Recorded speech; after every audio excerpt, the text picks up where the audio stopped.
Assalamualaikum warahmatullahi wabarakatuh. Berjumpa lagi dengan Guru Civic Channel. Kali ini kita akan membahas mengenai materi sistem pembagian kekuasaan negara. Kekuasaan negara merupakan kewenangan suatu negara untuk mengatur seluruh rakyatnya untuk mencapai keadilan, kemakmuran, dan keteraturan. Pembagian kekuasaan negara pada dasarnya, tujuan dari pemisahan atau pembagian kekuasaan adalah untuk mencegah penumpukan kekuasaan di satu tangan yang akan menimbulkan penyelenggaraan pemerintahan yang sewenang-wenang. Berikut adalah macam-macam kekuasaan negara menurut para ilmuwan, yaitu menurut John Locke, yang terdiri dari kekuasaan legislatif, yaitu kekuasaan untuk membuat atau membentuk undang-undang. Kekuasaan eksekutif, yaitu kekuasaan untuk melaksanakan undang-undang, termasuk kekuasaan untuk mengadili setiap pelanggaran terhadap undang-undang. Kekuasaan federatif, yaitu kekuasaan untuk melaksanakan hubungan luar negeri. Selanjutnya adalah macam-macam kekuasaan negara menurut teori Montesquieu. Yang pertama adalah kekuasaan legislatif, yaitu kekuasaan untuk membuat atau membentuk undang-undang. Kekuasaan eksekutif, yaitu kekuasaan untuk melaksanakan undang-undang.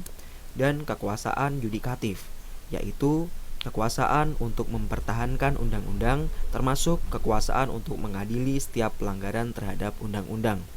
Sehingga dalam dua teori tersebut ada perbedaan dalam kekuasaan yudikatif dan kekuasaan federatif. Selanjutnya adalah konsep pembagian kekuasaan di Indonesia.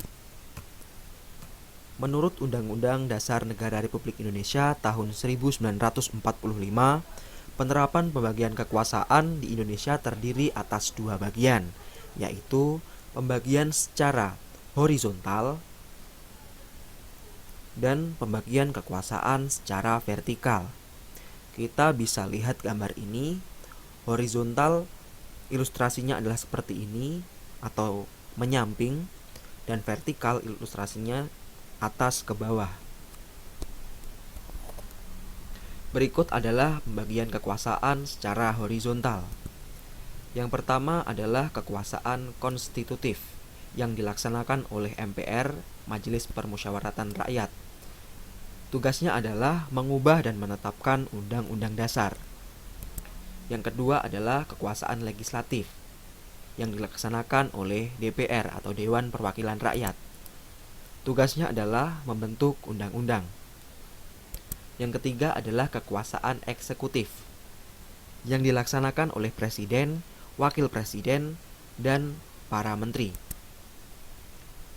Tugas utamanya adalah menjalankan undang-undang dan penyelenggaraan pemerintahan negara. Yang keempat adalah kekuasaan yudikatif. Kekuasaan yudikatif ini dilaksanakan oleh MA, MK, KY. Tugas utamanya adalah menyelenggarakan peradilan guna menegakkan hukum dan keadilan. Yang kelima adalah kekuasaan eksaminatif.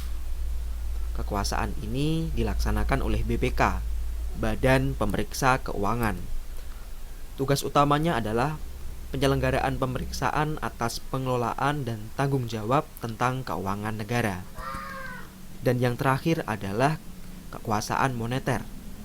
Kekuasaan moneter dilaksanakan oleh BI, Bank Indonesia, atau disebut Bank Sentral. Tugas utamanya adalah menetapkan dan melaksanakan kebijakan moneter, mengatur, menjaga sistem pembayaran, dan memelihara kestabilan mata uang, yaitu rupiah. Selanjutnya adalah pembagian kekuasaan secara vertikal. Merupakan pembagian kekuasaan menurut tingkatannya, yaitu pembagian kekuasaan antara beberapa tingkatan pemerintahan. Pemerintah pusat menyerahkan wewenang pemerintahan kepada pemerintah daerah otonom, yaitu provinsi dan kabupaten atau kota. Pembagian kekuasaan secara vertikal muncul sebagai konsekuensi dari diterapkannya asas desentralisasi di Negara Kesatuan Republik Indonesia. Sehingga pemerintah daerah mengurus dan mengatur sendiri urusan pemerintahan di daerahnya. Nah, sekian itu tadi materi yang dapat disampaikan. Terima kasih. Wassalamualaikum warahmatullahi wabarakatuh.